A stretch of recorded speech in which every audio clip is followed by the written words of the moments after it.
Assalamualaikum and hello to Dr. Janice and everyone. So we are from Group 13 and our group will present about the Belt and Road Initiative of Russia and the Eurasian Economic Union. Okay, first of all, my name is Shereng binti Damit and I will present about the introduction part. The centerpiece of Xi Jinping's foreign political policy is the Chinese Belt and Road Program, generally known as the Belt and Road Initiative and formally known as One Belt, One Road from the perspective of cultural and socio-economic congruence.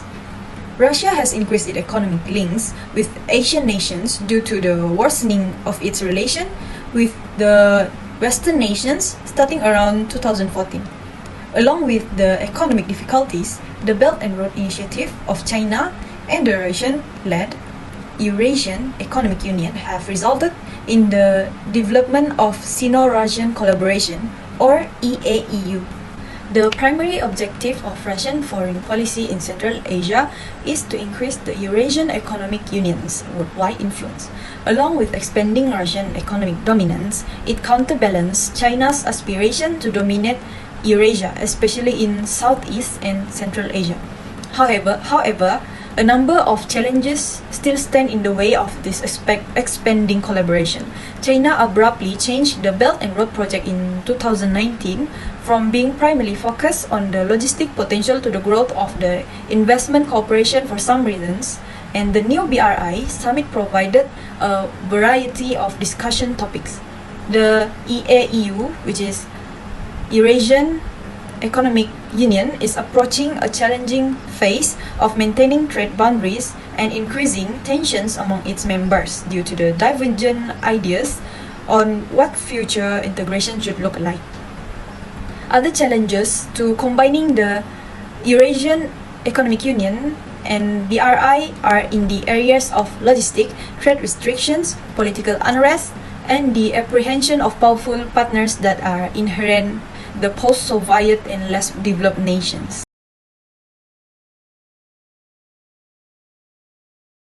A customs union agreement might complement or replace FDI due to changes in international investment policy. Agreements are rarely clear-cut. For example, Kazakhstan increasing tariff signal EAEU or CU membership will limit import from external members. The researchers also account for infrastructure development, natural research rent, which may mislead trade flows. The final crisis against Russia and nation fixed effects. GDP growth and the EAEU did not increase FDI. FDI with non-EAEU nations can boost growth.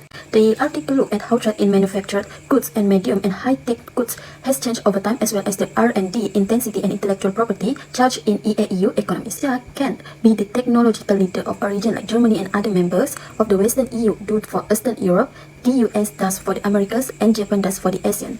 As a share of GDP, Russia's stock of outward direct investment is much lower than that of high-tech developed economies. 2.3 Eurasian Economic Union evolution challenges and possible future direction. Russia appears to wish to use the EEU for political security and geopolitical purpose and to project its status and leadership in conflict, and Russia restricts the free movement of labor, capital, and investment, especially from Central Asian member states, and imposes international barriers as a possible future direction. Mention of the Belt and Road Initiative and Eurasian Economic Union problems and development prospects.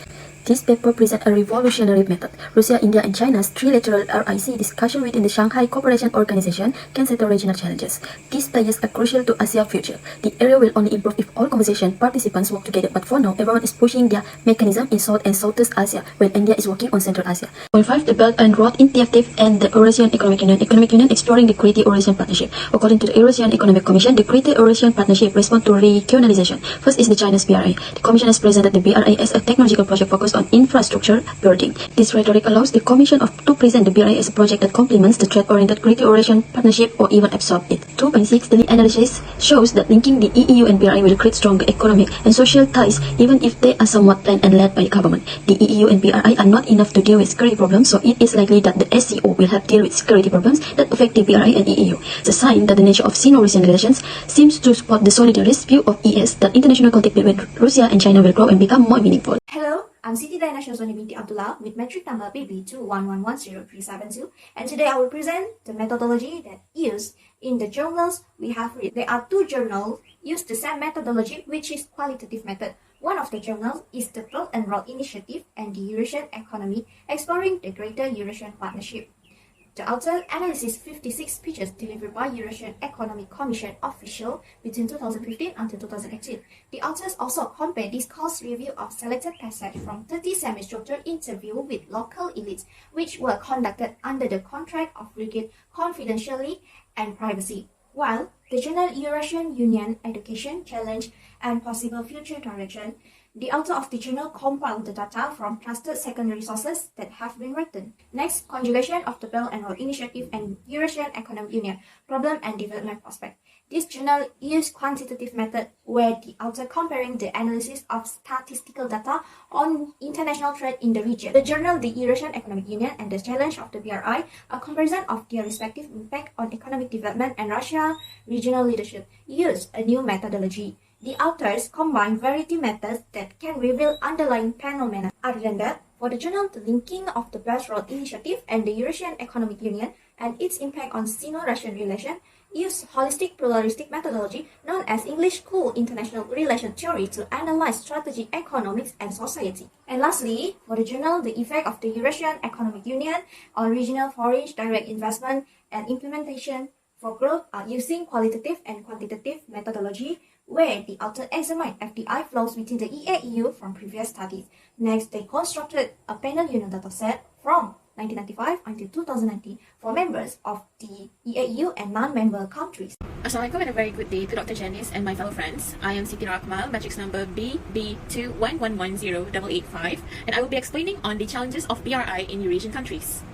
One of the challenges is being the lack of economic complementarity. It was highlighted by tons of authors including Russell, Walzak, and Dragniva, who were scholars who realized that the Eurasian Economic Union, EAEU, is just a plain geopolitical method planned by the government of Russia to elevate their clout upon former Soviet republics. Scholar Dragniva also stated that the country's main goal in this Eurasian integration is to stabilize its global power over the rest of the others, whilst other member states have any other reasons but to pursue deep economic joint in a regional context. Thus, this made the BRI project within the Eurasian countries challenging as they are not seeking for the same result out of it. The Belt Road Initiative also faced the emergence of rumors saying the BRI project is a potential threat to the region and Eurasia. The President of the People's Republic of China, Xi Jinping's act in escalating BRI into a main important project and included it in the party constitution, had created theories saying Xi Jinping is actually creating a Chinese characterized world.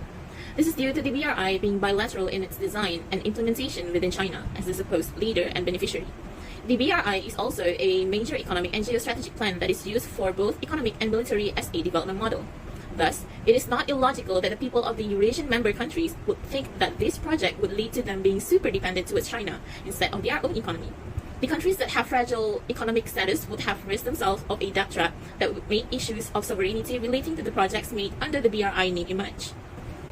Other than that, the differences between the member states were also one of the challenges that happened within the BRI with Eurasian countries.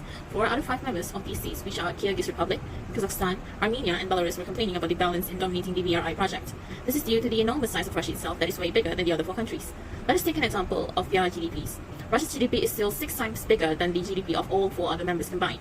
This happened due to the size of the population that Russia has compared to the others. Thus, it was said that Russia is most likely to benefit the most on this project, which leads to unfairness towards the other state members. Following the previous problem, the emerging China issue has also become a challenge for the BRI project with Eurasian countries.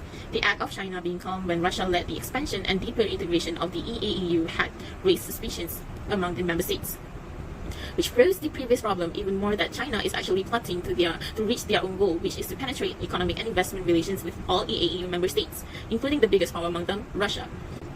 The competition for economic and strategic influence over Central Asian countries has always been happening. Hi, I'm Siti Khadijah binti Amil Hassan. My metric number is BB2111066. Today I'm gonna talk about the effect of preferential trade agreement on FDI. First, we go to difference in a line with a capital GDP had a poor effect on FDI outflow, whereas a currency unions and common price list had no widespread effect on FDI.